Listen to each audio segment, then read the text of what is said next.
The easiest way to freshen up or completely transform any space in your home is a new coat of paint. The quickest way to do it is to do it right. A sloppy paint job will stand out and not in a good way.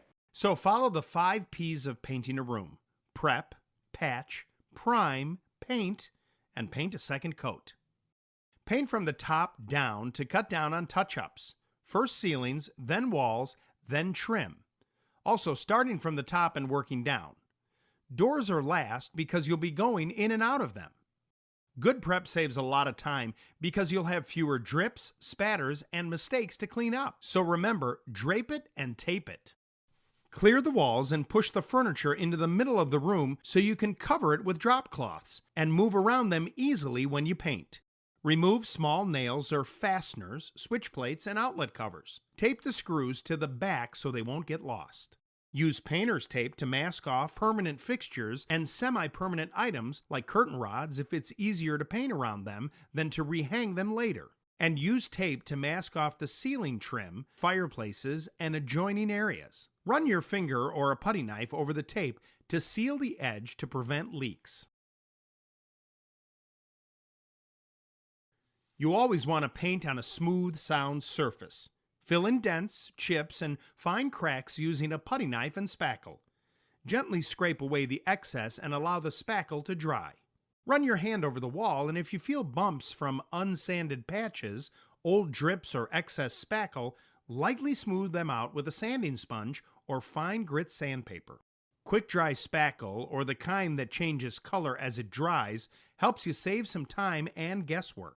Now wash and rinse. Washing removes dust, grease, soot, and paint gloss that can ruin your new paint finish. About 1/8 to 1/4 cup of TSP in a bucket of warm water gets the best results for painting prep. Otherwise, use water and ammonia or a detergent like Mr. Clean. Rinse with plain water to remove residue from the cleaner. If you're using a paint and primer in one, you can usually skip this step. If not, a primer works like a concealer or a base coat to get even color. If you don't prime over a patch, the spackle will absorb paint differently, causing spot discoloration. And if you're painting over deep colors or designs, or if you've tested different colors on the wall, it can show through. Brush or roll primer on, and while you're letting it dry, get set up to paint.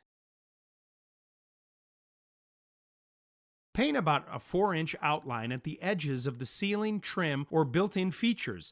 It's called cutting in. This buffer zone helps you to roll the paint on without bumping adjoining surfaces. One trick to cutting in is don't overload the brush. Dip your paintbrush about 3/4 of the way into the paint, then lightly scrape away the excess. Once you have an edge, get ready to roll. Fill the tray just up to the ramp. Dip the roller into the paint and roll it back and forth on the pan until an even coat covers the roller surface or nap.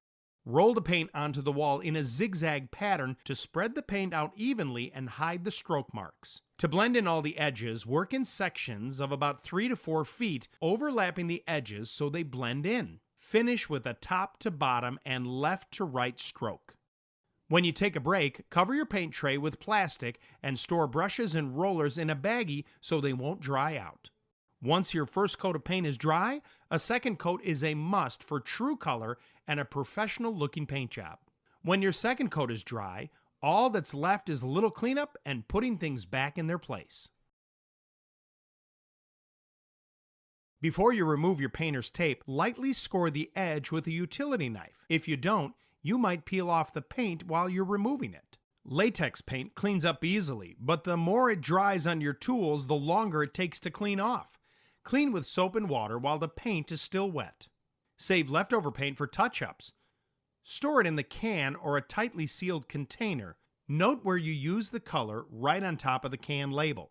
If there's no paint left over, you'll want some way to match the color if you need more later. Keep a sample with a note of the brand, sheen, and color formula from the label on the can. A quality paint takes fewer coats to get even coverage and true color, and you'll get less spattering and dripping. Premium brushes and rollers show fewer brush marks. They cover more evenly and won't shed into your paint job. For more helpful tips and advice, visit your neighborhood Ace.